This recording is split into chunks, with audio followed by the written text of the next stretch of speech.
Welcome. তো আজকে আমরা কুলিং টাওয়ার নিয়ে ডিসকাস করব। তো প্রথমে কুলিং টাওয়ারের একটা ডেফিনেশন দেওয়া আছে, আমি আগে ডেফিনেশনটা পড়ে নিই। যে a cooling tower is a specialised heat exchanger in which air and water are brought into on direct contact with each other in order to reduce the water's temperature. তার মানে কুলিং টাওয়ার হচ্ছে একটা specialised একটা hit exchanger. Hit এক্সচেঞ্জারে আমরা জানি কি হয়, যে হিট এক্সচেঞ্জ করে যে কোনো একটা হয়তো ফ্লুইডের আমরা টেম্পারেচার রিডিউস করি। সো এরপরেই কিন্তু এক্ষেত্রে বলতেছে যে a cooling tower is a specialised heat exchanger in which air and water are brought into direct contact. তার মানে এয়ার এবং ওয়াটারকে ডিরেক্ট কন্ট্যাক্টে আনা হয়, এর মাধ্যমে আমরা ওয়াটারের টেম্পারেচারটা রিডিউস করি, তার মানে হিট এক্সচেঞ্জ হচ্ছে। এই জন্য এটা হচ্ছে একটা one kind of specialised heat exchanger.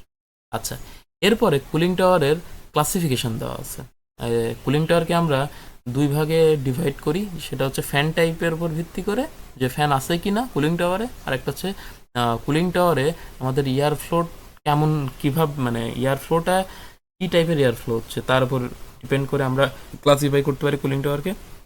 তো ফ্যান আছে কি না এটার উপর ভিত্তি করে আমরা কুলিং টাওয়ারকে তিনভাবে ডিভাইড করতে পারি। সেটা কি কি? Natural draft cooling tower, force draft cooling tower এবং ইনডিউসড ড্রাফট কুলিং টাওয়ার।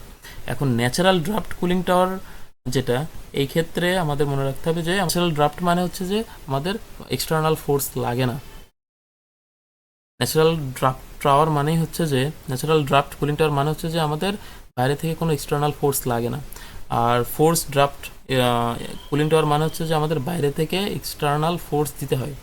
আর ইনডিউসড ড্রাফট কুলিং টাওয়ার মানে হচ্ছে যে আমাদের এক্ষেত্রে ফ্যান থাকে। এইটা হচ্ছে ইনডিউসড ড্রাফট কুলিং টাওয়ার। আর এয়ার ফ্লোর ওপর ডিপেন্ড করে আমরা কুলিং টাওয়ারকে দুই ভাগে ডিভাইড করতে পারি। একটা হচ্ছে ক্রস ফ্লো আর একটা হচ্ছে counter flow type cooling tower. Cross flow মানে যে আমাদের এয়ার এবং ওয়াটার এই দুইটার যে ডিরেকশন থাকবে এটা হচ্ছে অনেকটা পারপেন্ডিকুলার ডিরেকশন থাকবে, 90 ডিগ্রি। আর কাউন্টার ফ্লো মানে হচ্ছে যে একদম 180 ডিগ্রি, এয়ার যেদিকে যাবে তার ঠিক বিপরীত দিক দিয়ে ওয়াটার যাবে। ওকে, আমাদের এই লেকচারের মেইন টার্গেটটা হচ্ছে যে ন্যাচারাল ড্রাফট কুলিং টাওয়ার নিয়ে আলোচনা করা। ওকে, আমরা ন্যাচারাল ড্রাফট কুলিং টাওয়ার নিয়ে আর একটু ডিটেলস আলোচনা করি। যে প্রথমেই এখানে দেখতেছি আমাদের একটা ন্যাচারাল ড্রাফট কুলিং টাওয়ার আছে। এখন ন্যাচারাল ড্রাফট কুলিং টাওয়ারের প্রথমে আমরা কি কি পার্টস থাকে, ওকে, আমরা সেইগুলো আগে একটু দেখার ট্রাই করি। সেটা হচ্ছে যে এটা হচ্ছে ড্রিফট ইলিমিনেটরস থাকে। এখন ড্রিফট ইলিমিনেটরসের কাজ কি? ড্রিফট ইলিমিনেটরসের কাজ হচ্ছে যে এরা মানে ওয়াটার ড্রপলেট, ফাইন ওয়াটার ড্রপলেটকে এরা ক্যাচ করে। ওকে, এখানে ওয়াটার ড্রপলেট ক্যাচ করে ওয়াটারকে নিচের দিকে আর কি ধরে রাখে। এক কথায় ওয়াটারকে ধরে রাখে, এর ফলে কি হয়, এই দিক দিয়ে ওয়াটার পড়ে এইখানে বেসিনে জমা হয়। আমরা দেখবো আরও ডিটেলসে দেখবো। এরপরে ওয়াটার ডিস্ট্রিবিউশন নজল। ওকে, ওয়াটার ডিস্ট্রিবিউশন নজলে কি হয়, যে হট ওয়াটারটা এইদিকে এই যে নজলের মাধ্যমে নিচের দিকে পড়তে থাকে আর কি। এরপরে আছে কুলিং ফিল, দেন হচ্ছে যে কোল্ড ওয়াটার বেসিন। ওকে ওকে, এরপরে কিন্তু এখানে একটা জিনিস ইম্পর্টেন্ট, এখানে কিন্তু কোনো ফ্যান নাই। ওকে, ন্যাচারাল ড্রাফট কুলিং টাওয়ারের এখানে আমরা যেটা দেখি সেটা counter flow type natural draft cooling tower, এখানে কিন্তু কোনো ফ্যান নাই।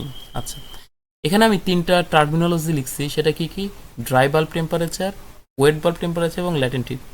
ওকে, আমি একটু সংক্ষেপে একটু এগুলা কি একটু বোঝাই। যে dry bulb temperature, dry bulb temperature মানে আমি কোনো একটা থার্মোমিটার দিয়ে কোনো কিছুর টেম্পারেচার আমি হয়তো মেজার করতেছি। ওকে, এইটা তার মানে ওই থার্মোমিটারটা ওই ম্যাটেরিয়ালের যে টেম্পারেচারটা শো করবে, ওকে, সেটা হচ্ছে ওর রিয়াল টেম্পারেচার, এইটাই হচ্ছে ওর, এবং ওইটাই হচ্ছে ওর ড্রাই বাল্ব টেম্পারেচার। আর ওয়েট বাল্ব টেম্পারেচারটা কি? আমি ওই থার্মোমিটারকে আমি যদি কোনো একটা কাপড়, ওয়েট কাপড় দিয়ে আমি যদি ওই পেঁচিয়ে দিই, ওকে, তার মানে ভেজা কোনো একটা কাপড় দিয়ে আমি যদি ওই মানে থার্মোমিটারের সাথে ওই ভেজা কাপড়টা পেঁচিয়ে যদি আমি টেম্পারেচারটা মেজার করি, তাহলে যে টেম্পারেচারটা শো করবে ওই থার্মোমিটারটা, ওইটাই হচ্ছে ওয়েট বাল্ব টেম্পারেচার। আর ল্যাটেন্ট হিট মানে কি? যে আমাদের যখন ফেজ চেঞ্জ হয়, দ্যাট মিনস হয়তো স্যাচুরেটেড ভেপার থেকে স্যাচুরেটেড লিকুইড থেকে স্যাচুরেটেড ভেপার হচ্ছে, ওকে, তখন যেই হিট ট্রান্সফারের মাধ্যমে এই ফেজ চেঞ্জটা হয়, তো সেটাই হচ্ছে ওর ল্যাটেন্ট হিট ট্রান্সফার। ওকে, তখন কিন্তু কোনো সেন্সিবল হিট ট্রান্সফার হয় না। যদি আমাদের স্যাচুরেটেড লিকুইড থেকে স্যাচুরেটেড ভেপার হয় তাহলে সেটা হবে ল্যাটেন্ট হিট অফ ভ্যাপোরাইজেশন। ওকে, আমাদের আবার যদি ভেপার থেকে স্যাচুরেটেড ভেপার থেকে যদি স্যাচুরেটেড লিকুইড হয় তখনও কি হবে, তখনও কিন্তু ল্যাটেন্ট হিটের মাধ্যমেই ওদের মানে ফেজ চেঞ্জটা করবে। ওকে ওকে, এখন আমরা ন্যাচারাল ড্রাফট কুলিং টাওয়ার কিভাবে কাজ করে সেটা একটু দেখি। তো প্রথমেই আমরা একটা জিনিস খেয়াল করতেছি যে এই যে ন্যাচারাল ড্রাফট কুলিং টাওয়ার এর মানে শেপটা কিন্তু অনেকটা হাইপারবোলিক শেপ। কেন হাইপারবোলিক শেপ এটা আমি একটু পরে আলোচনা করতেছি, কেন হাইপারবোলিক শেপ কেন রাখা হয়। তো প্রথমে আসি এর ওয়ার্কিং প্রিন্সিপালটা কেমন, মানে কিভাবে একটা ন্যাচারাল ড্রাফট কুলিং টাওয়ার কাজ করে।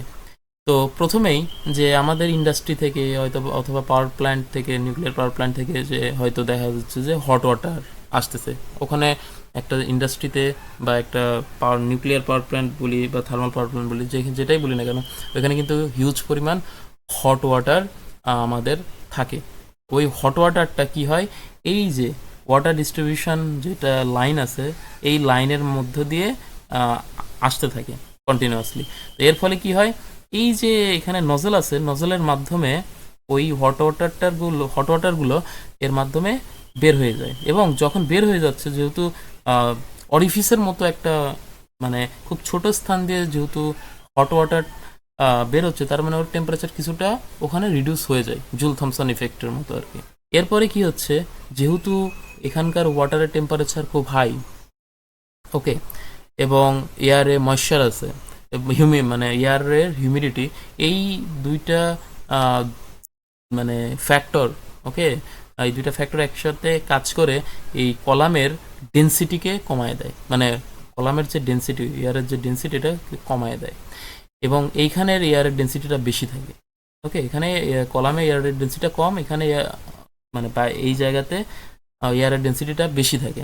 এর ফলে কি হয়, এবং কেন হয়, কারণ temperature difference causes density difference. এই কারণে এখানে কলামের মানে ডেন্সিটিটা বেশি থাকে, এইখানে কম থাকে, মানে কলামে এয়ারের যে ডেন্সিটি এটা কম থাকে আর বাইরে এয়ারের ডেন্সিটিটা বেশি থাকে। এর ফলে কি হয়, আমরা জানি যে কোনো কিছু ফ্লো হাই পটেনশিয়াল থেকে লো পটেনশিয়ালের দিকে হয় এবং এই যে আমাদের যে বাইরের যে এয়ারটা আছে ওই এয়ারটা তখন কি হয়, এই যে কলামের ভিতরে এন্ট্রি করে, এদিক থেকে চারদিক থেকে, এই বটম থেকে এয়ারগুলা কি হয়, মানে যাইতে থাকে। এবং যখনই এয়ারগুলো যাচ্ছে, ওকে, নিচ থেকে, তো তখনই কি হচ্ছে, এই যে এই দিক দিয়ে আবার ওয়াটার পড়তেছে, তো ডিরেক্ট কন্ট্যাক্ট হচ্ছে না, ওই জন্য আর কি ক্লাসিফিকেশনে কিন্তু মানে যখন আমরা ওকে ডিফাইন করেছিলাম তখন কিন্তু এয়ার এবং ওয়াটারের ডিরেক্ট কন্ট্যাক্ট ছিল আর কি লেখা। তো এই যে ডিরেক্ট কন্ট্যাক্ট হচ্ছে, এইখানে ডিরেক্ট কন্ট্যাক্ট হচ্ছে, ডিরেক্ট কন্ট্যাক্ট হওয়ার ফলে ওই যে ওয়াটারটা আছে এখানকার, এই ওয়াটারটা কি করতেছে, এই যে এখানকার তো এয়ারের টেম্পারেচার কম, তো এয়ারকে ওই সেন্সিবল হিট ট্রান্সফারের মাধ্যমে ও কিছু টেম্পারেচার লুজ করে এখানে কি হচ্ছে, নিচ দিয়ে পড়তে থাকতেছে, এবং ওয়াটারের টেম্পারেচার যেহেতু কমে যাচ্ছে, ঠান্ডা হয়ে যাচ্ছে, এই কুলিং ফিলের এখানে এদিক দিয়ে আমি যদি দেখি যে এখানে কিন্তু নীল হয়ে যাচ্ছে, নীল মানে বোঝাচ্ছে যে টেম্পারেচার অনেক ড্রপ করছে। এর ফলে কি হচ্ছে, টেম্পারেচার এদিক দিয়ে এই কোল্ড ওয়াটার বেসিনে জমা হচ্ছে। আরেকটা জিনিস সেটা কি, যে যেহেতু আমরা জানি যে এখানে একটা কথা বলেছিলাম যে ওয়েট বাল্ব টেম্পারেচারের একটা বিষয় এসেছিল, যে এখানে যখন ওয়াটার আর এয়ার যখন একসাথে কন্ট্যাক্ট হচ্ছে তখন কি হচ্ছে, ওয়াটার কিছুটা ভ্যাপোরাইজ হয়ে যাচ্ছে। এখন প্রশ্ন আসতে পারে, ওয়াটার কিভাবে ভ্যাপোরাইজ হয়, ওয়াটারের টেম্পারেচার তো বেশি। তো ওয়াটার কি করতেছে, নিজেই নিজের থেকেই মানে কিছুটা পরিমাণ টেম্পারেচার নিয়ে ওর ফেস চেঞ্জ করতেছে। তার মানে নিজের ভিতরে যে ল্যাটেন্ট হিটটা ছিল ওই ল্যাটেন্ট হিটটা নিয়ে ও ভেপার ফর্মে চলে যাচ্ছে, ওয়াটার ভেপার হয়ে যাচ্ছে, এবং ওই ওয়াটার ভেপারটা এবং এবং যে হট এয়ার যেটা আছে এই দুইটাই এই যে এই দিক দিয়ে চলে যাচ্ছে উপরে, ওকে, উপরের এদিক দিয়ে চলে যাচ্ছে এখন, মানে এবং অ্যাটমসফিয়ারে চলে যাচ্ছে। এখন মনে প্রশ্ন আসতে হবে, তার মানে এখন আমাদের এই দিক দিয়ে যে হট এয়ার এবং আমাদের যে ওয়াটার ভেপার যাচ্ছে, কেন যাচ্ছে, কেন নিচ দিয়ে যাচ্ছে না, এবার এটা আমাদের বুঝতে হবে। এইটা বুঝতে গেলে আমাদের এখন যেটা বুঝতে হবে সেটা হচ্ছে এই যে হাইপারবোলিক শেপ কেন দেওয়া হয়েছে। এটা আমরা একটু এবার দেখতে পারি যে যেহেতু এখানে হাইপারবোলিক শেপ আছে, তো আমরা কি দেখতেছি যে এইখানে কিন্তু আমাদের এরিয়া কিন্তু ডিক্রিজ হয়ে গেছে। এরিয়া যেহেতু ডিক্রিজ হয়ে গেছে, তার মানে ভেলোসিটি ইনক্রিজ করে গেছে। আর ভেলোসিটি ইনক্রিজ করা মানে কি? Pressure decrease. ওকে, এবং এই যে প্রেশার ডিক্রিজ হচ্ছে, এর ফলে কি হচ্ছে? এয়ার আরও সাকশন হচ্ছে এদিক দিয়ে, এই দিক দিয়ে এয়ার সাকশন হতে থাকতেছে। কারণ এখানে তো প্রেশার কি হয়ে গেছে? প্রেশার ডিক্রিজ হয়ে গেছে। বাইরে প্রেশার বেশি, তাহলে কি হবে? বেশি প্রেশার থেকে লো প্রেশারের দিকে আমাদের কি হয়? এয়ার এবার তাহলে ফ্লো করবে। এটা একটা কারণ। আরেকটা কারণ হচ্ছে যে আগেই বলছিলাম যে ডেন্সিটি ডিফারেন্স, এটাও একটা কারণ। এরপরে কি হচ্ছে আরেকটা জিনিস, সেটা হচ্ছে আমরা দেখতেছি যে এইখানে আমাদের এরিয়া কমে গেছে, কিন্তু এইখানে কিন্তু আবার এরিয়া বেড়ে গেছে। তার মানে এই জায়গাতে প্রেশার কম, কিন্তু এই দিকে আবার কিন্তু আমার প্রেশার বাড়াইতে হবে। অ্যাটমসফিয়ারে একমাত্র তখনই যাবে যখন অ্যাটমসফিয়ারের প্রেশার কম থাকবে। এই কারণে এই দিকে আবার এরিয়াটাকে বাড়াই দিয়ে প্রেশারটাকে আবার কি করা হয়? বাড়ায় দেওয়া হয়। এইখানে প্রেশার বেশি থাকে এবং অ্যাটমসফিয়ারের প্রেশার কম থাকে। এর ফলে কি হয়? এই যে হট এয়ার এদিক দিয়ে যে হট এয়ার আসতেছে বা এয়ার আউটলেট যেটা হট, এবং কিছু পরিমাণ ওয়াটার ভেপার যেটা আছে, এটা বের হয়ে যেতে পারতেছে একটাই কারণে, যে এখানেরকার প্রেশার বেশি। এখন প্রেশার এখানে এই যে এখানে আমি লিখছিও যে এয়ার ইনক্রিজ হচ্ছে, এর ফলে ভেলোসিটি ডিক্রিজ হচ্ছে, যার ফলে কি হচ্ছে? প্রেশার ইনক্রিজ হচ্ছে। এখন আরেকটা জিনিস, সেটা হচ্ছে এইখানে যদি প্রেশার ইনক্রিজ না করতো, ওকে, তাহলে একটা সমস্যা হতো কি, যে রিসার্কুলেশন হতো। তার মানে যেহেতু এখানে প্রেশার মানে আমাদের ইনক্রিজ না হইতো, তাহলে কি হইতো? যে এই দিক দিয়ে ফ্লোটা আবার কি হইতো? রিসার্কুলেট হয়ে চলে আসতো। ওকে, আমরা চাচ্ছি না যে রিসার্কুলেট হয়ে আবার এদিকে আসুক।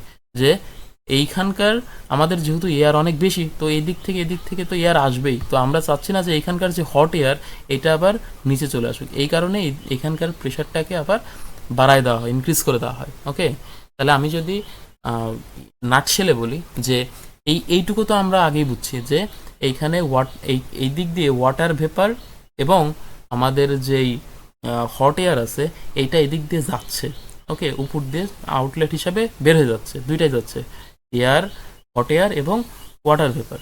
এখন এই যে এইখানে আমি এরিয়াটাকে ডিক্রিজ করে দিচ্ছি, কারণ যাতে আমার প্রেশারটা বেড়ে যায়।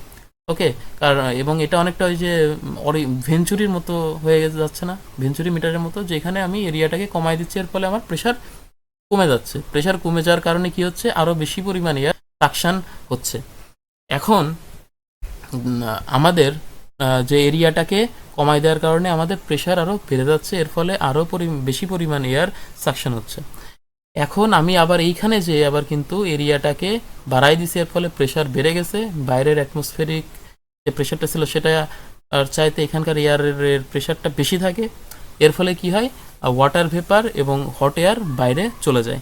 ওকে, এবং এটার কারণ, আরেকটা কারণ হচ্ছে যে রিসার্কুলেশন যাতে না হয়, এইখানকার যে হট এয়ার এবং ওয়াটার ভেপারটা আছে, এটা যাতে রিসার্কুলেট না হয়, এই জন্য এখানকার প্রেশার বেশি রাখা হয়। এটার একটা কারণ। ওকে, ওকে, তার মানে আমরা টোটাল বুঝতে পারলাম যে কিভাবে আমাদের যে হট এয়ারকে এই যে কোল্ড ওয়াটার করা হচ্ছে। ওকে, কোল্ড ওয়াটার করে ওইটা আবার কি আমাদের ইন্ডাস্ট্রিতে ইউজ করা হচ্ছে। তো এই মাধ্যমে যে ন্যাচারাল ড্রাফট কুলিং টাওয়ারের মাধ্যমে এইভাবে আমরা কি করতে পারি? হট ওয়াটারকে কোল্ড ওয়াটারে ট্রান্সফর্ম করতে পারি। এখানে আরেকটা জিনিস ইম্পর্ট্যান্ট, সেটা হচ্ছে এই যে কংক্রিট যে টাওয়ারটা আছে, এটার মানে হাইটটা মোটামুটি 200 মিটারের চেয়ে কম রাখা হয় ন্যাচারাল ড্রাফট কুলিং টাওয়ারের ক্ষেত্রে। আর আমাদের যদি মানে এই যে ন্যাচারাল ড্রাফট কুলিং টাওয়ার, এটা আমরা ইউজ করি লার্জ হিট ডিউটিসের ক্ষেত্রে। ওকে, যদি আমাদের খুব বেশি পরিমাণ হিট মানে হট ওয়াটারকে কোল্ড ওয়াটার করতে হয়, তখন আমরা এই ন্যাচারাল ড্রাফট, বড় বড় natural draft cooling tower use করি। ওকে, ওকে।